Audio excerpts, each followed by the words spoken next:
Bismillahirrahmanirrahim. Assalamualaikum warahmatullahi wabarakatuh. Halo teman-teman, perkenalkan nama saya Ahmad Hashim. Saya merupakan salah satu sebagai mahasiswa Pendidikan Bahasa dan Sastra Indonesia di Universitas Darul Ma'arif Indramayu. Pada kesempatan video kali ini saya akan mempresentasikan atau membahas tentang media pembelajaran yang merupakan salah satu mata kuliah dari media pembelajaran bahasa Indonesia yang diampu oleh Bapak Unes MPD tahun akademik 2024 dan 2025 semester 4. Nah, untuk selanjutnya rumusan masalah yang akan dibahas pada video kali ini. Yang pertama, apa pengertian dari media pembelajaran? Jadi pengertian dari media pembelajaran itu seperti apa sih? Yang kedua, fungsi-fungsi dari media pembelajaran. Fungsi-fungsi media pembelajaran seperti apa? Ciri-ciri media pembelajaran seperti apa? Dan yang ketiga itu prinsip penggunaan media pembelajaran. Yang pertama, pengertian media pembelajaran. Kata media berasal dari bahasa Latin yang merupakan bentuk jamak dari medium. Secara harfiah berarti perantara atau pengantar. Dalam pengertian lain bahwa media merupakan alat bantu mengajar untuk mencapai tujuan pembelajaran secara efektif dan efisien. Nah, untuk lebih jelasnya lagi bahwa pengertian media pembelajaran menurut para ahli.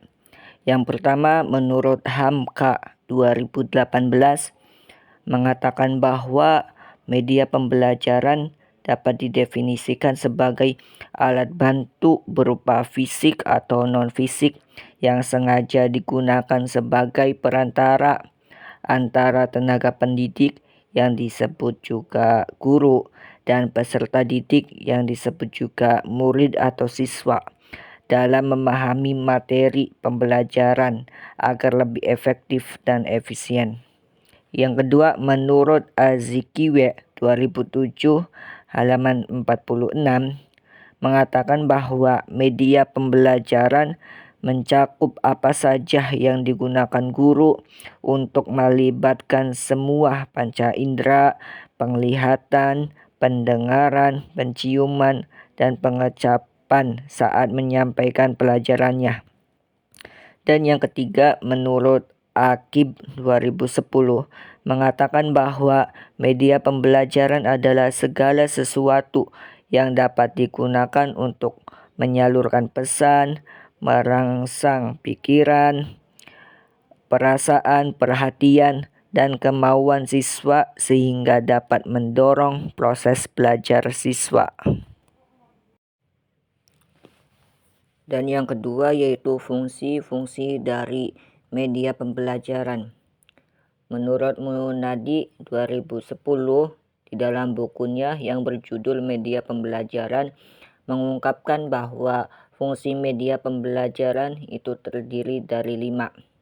Yang pertama itu fungsi media pembelajaran sebagai sumber belajar, yang mana artinya bahwa media pembelajaran ini dapat berfungsi untuk menggantikan fungsi guru dalam proses pembelajaran. Contohnya, seperti jika pelaksanaan pembelajaran guru menggunakan metode jeramah, maka guru dapat menggantinya dengan menggunakan media berupa video untuk menyampaikan materi pelajaran. Dan yang kedua itu fungsi semantik. Fungsi semantik sendiri dari media pembelajaran ini merupakan untuk menambah pembendaharaan atau menambah arti makna dalam pembelajaran. Semantik sendiri ini merupakan kajian tentang simbol-simbol kebahasaan dengan benda-benda yang lain. Seperti contoh, guru menggambar sebuah hewan yang harimau yang dipakai ini sebagai simbol keberanian. Contoh lain seperti buaya, yang mana guru menyebutkan bahwa buaya ini dipakai sebagai simbol kejahatan. Yang ketiga, fungsi manipulatif, yang mana merupakan kemampuan untuk merekam, menyimpan, melestarikan, merekonstruksi, dan mentransportasi suatu peristiwa atau objek. Seperti contoh, media pembelajaran berbasis teknologi yang mampu merekam sebuah gambar, suara, kemudian menyimpannya. Dan untuk melestarikan materi tersebut dengan cara memfotokopi serta mendokumentasi materi baik berupa file ataupun berupa fisik.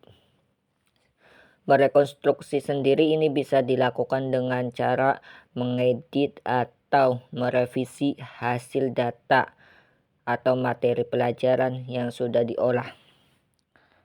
Yang keempat, fungsi psikologi, yang mana merupakan kemampuan media pembelajaran untuk mempengaruhi kondisi mental pada siswa, pikiran, dan perilaku manusia.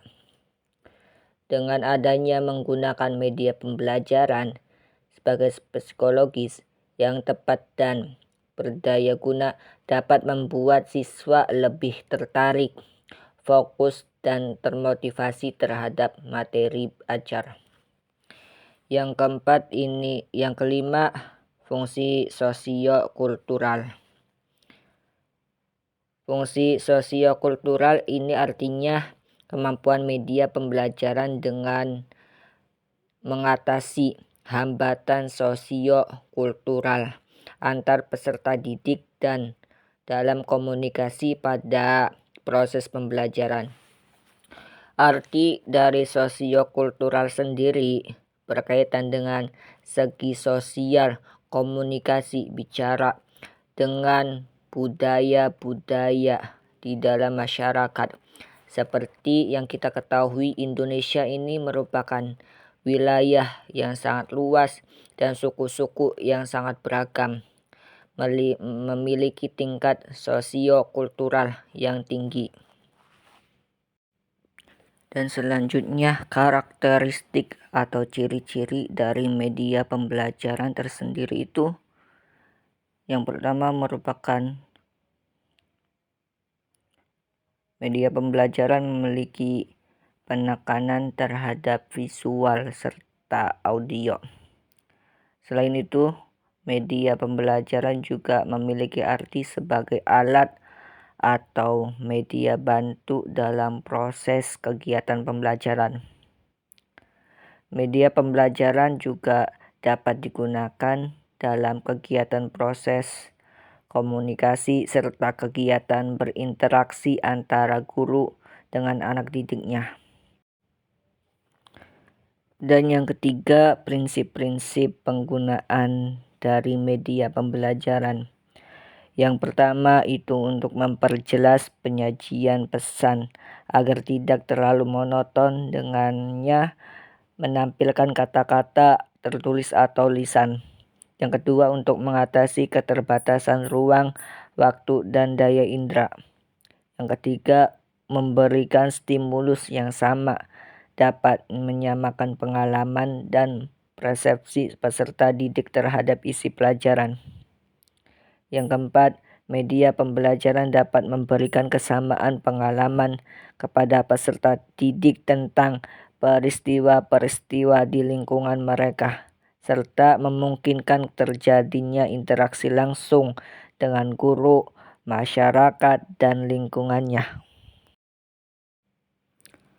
Itu saja yang dapat saya sampaikan pada video kali ini.